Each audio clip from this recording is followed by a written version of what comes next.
What did you want to be? What did you see yourself doing? I saw myself doing fashion. Believe it or Really? not. Yes, I swear to you.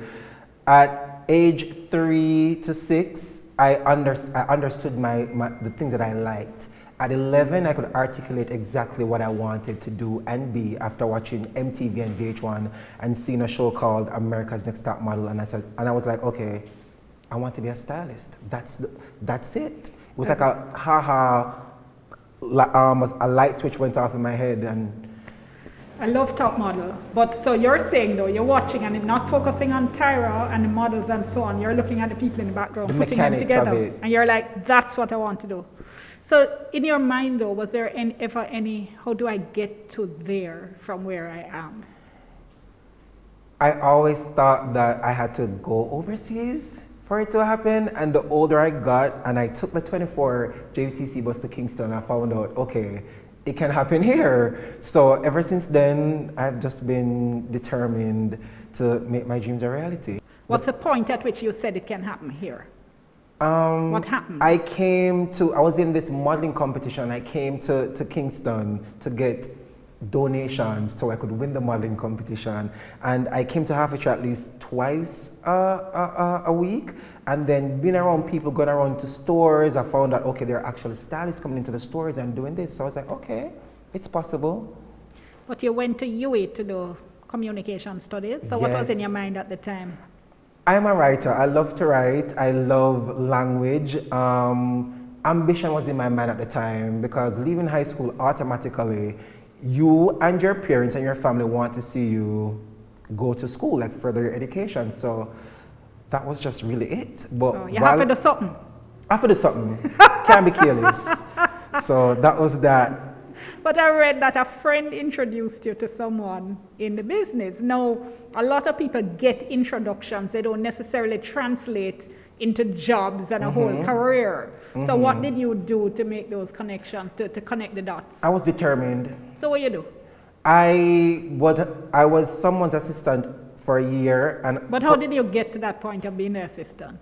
I was in class at UA, in a linguistics class, and my friend Sue, the makeup girl, she does makeup, and I used to just be obsessed with her because she used to come into school with her face fully beat. I was like, you do makeup? She was like, yeah, and I was like, I want to get into that field. And she was like, okay, I know someone who needs an assistant.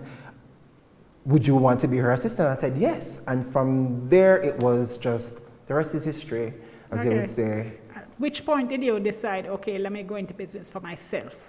When jobs started becoming scarce with her, because not every job she would call me on, and I realized that, hey, I can really do this by myself. And I was doing it by myself before, not professionally. And then after learning a couple tricks and trades, I was like, okay, let me just branch out on my own and do my own thing. So how you do that though? You know, set up shop and say, Neko Kelly in business, then come and get styled. Yeah, as a shop go, you have to just open the shop and hope that people come by. So that was really what I did. And I marketed myself very well on social media. You have to let people know what you love to do and what you want to do, and people come on your journey and help you. So that was really it. What's been the most amazing assignment you've had? Oh God, it's like choosing my favorite child. All right, tell me top three then. Top three of them. Just being a stylist is literally a dream come true. Just being a stylist is the ultimate top 3, top 10, top 1, anything. But doing Beenie Man's album cover was a big moment for me because I grew up listening to Beenie Man because of my dad. So it was like a full circle moment doing his album cover, going to Colombia and working with Maluma and Davina Bennett, Miss Universe Jamaica. And the second one, just like working with local creatives, designers. I love bringing my people on when I get my opportunities. So that's a good thing for me. Talk to me a little bit about your creative process. For instance, the items we're seeing in the background are some things that you've put together for a shoot, right? So tell me a little bit about how your mind works. Okay, I have a shoot. What accessories am I going to use? What clothes am I going to use? What props? How do you go about that? How does my mind? My mind is a mess sometimes, but I try to filter it the best way I know how. It's an I. That's the only way I can explain it. I vision it, I execute it, and when it's in my presence and before me, I know if it's right or wrong. But there's simple stuff. There's some tradition. There's a guideline that you use as it relates to just like the business of fashion, just like getting stuff together. But beyond that guideline and beyond that systematic approach, you have to have the eye and just be creative and make sure that what you vision comes to life. All right. So what would you say one of your days looks like? My days, fittings, meetings, arguing with designers, making sure things are done on time, messaging the team, making sure they're on time, and packing up, going home, feeling too tired to even shower. So a lot of business stuff in between, the creative stuff. That's what I learned, and I'm still stressed out to this day because I thought it was just glam and that's it. But You've been working with clothes all day and that's it. Listen, the business of fashion is a real thing. Now, to what extent does the persona you're styling influence your decisions? So a Beanie Man as opposed to a Miss Universe?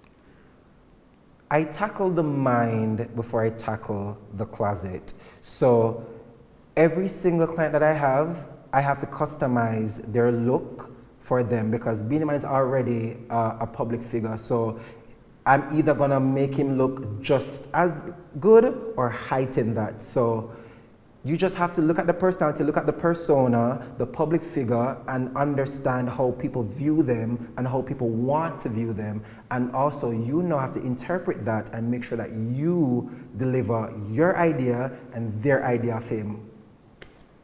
So how would you style me? How would I style you? I would put you in boss woman suits. Because I feel like you're a boss. You're a boss. You're a boss. Thank you.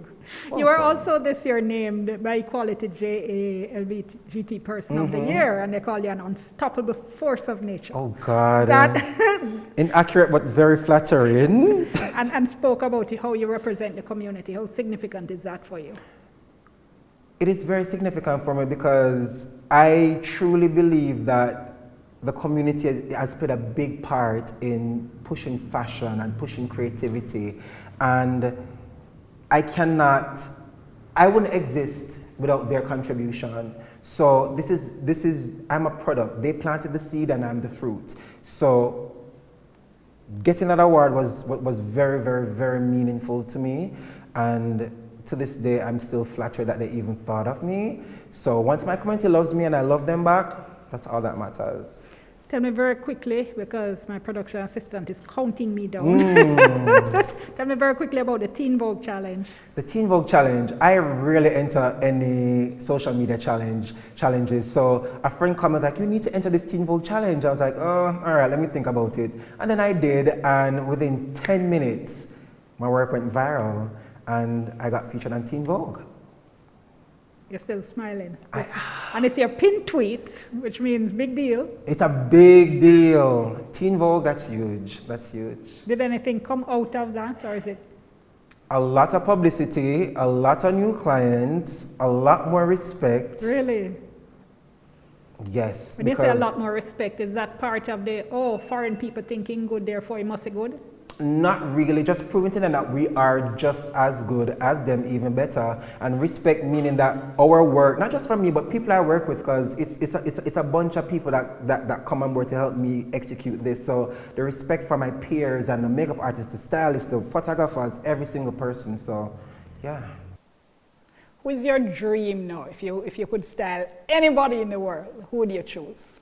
Rihanna. That came out quickly. Rihanna. So you're putting it out there. Rihanna, if you're watching this, I want to style you ASAP. And 2022, what's ahead? What's ahead? Just beautiful things. I don't like to speak on my plans. I like to let them manifest and come to life, but you'll definitely hear and see it. Okay, thank you so much. Thank you.